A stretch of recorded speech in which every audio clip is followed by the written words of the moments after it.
If you like to make desserts or any kind of thing with pastry in it, a savory dish or a sweet dish, you want to learn to make your own pastry. It can seem a little intimidating at first, but it's really easy once you get the hang of it. So let's do that today.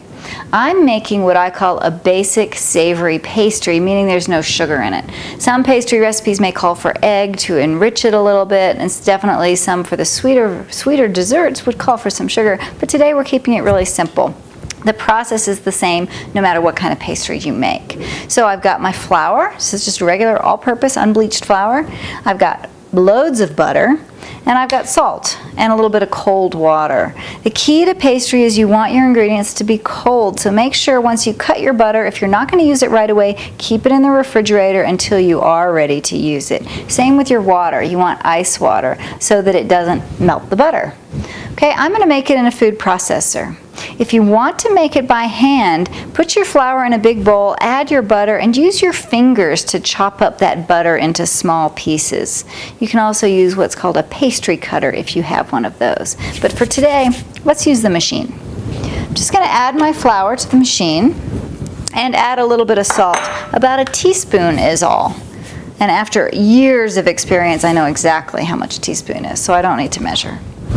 Okay, I'm going to pulse those together just a little bit. Okay.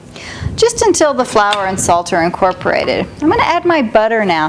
Now, I want you to know I've got 3 cups of flour and I have 20 tablespoons or 10 ounces or 2½ sticks of butter.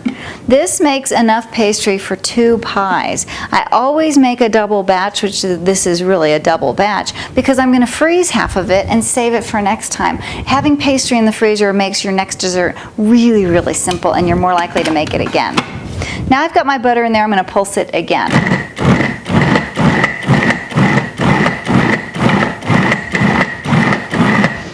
Mixing pastry is about the worst thing you can do. So if you just keep pulsing it and then check it, what you want is you want your butter to break down into smaller pieces. That looks pretty good to me.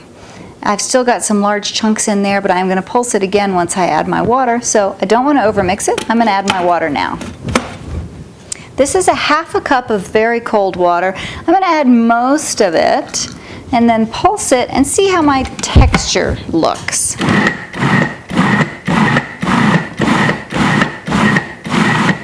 You want to add just enough water so that the dough sticks together and is easy to manage. Too much water and the pastry becomes a little tough, so be a little careful on the water. If I squeeze it together, my pastry is holding, but it feels a little dry. So I'm going to add the rest of my water, pulse it a couple more times, and then I'm ready to put it into a ball. Now that my pastry is nicely incorporated, I want to pull all the ingredients together in 2 different balls so that I'll be able to roll them out later. Doesn't look like pastry just yet, but it's going to come together really easily once I start working with it. So first I'm going to divide my ingredients in 2 because I know I have 2 amounts of pastry here, and it's just easier to work with if they're in separate bunches. That's about equal, isn't it? Maybe a little there. Then you want to work it together. Bring it together with your hands. The only real trick with pastry is you don't want the butter to start melting, so you want to work with it fairly quickly. It's not particularly fragile. You just want to keep it cold all the time, as much as you can. So pull it together. Get all your ingredients in one ball.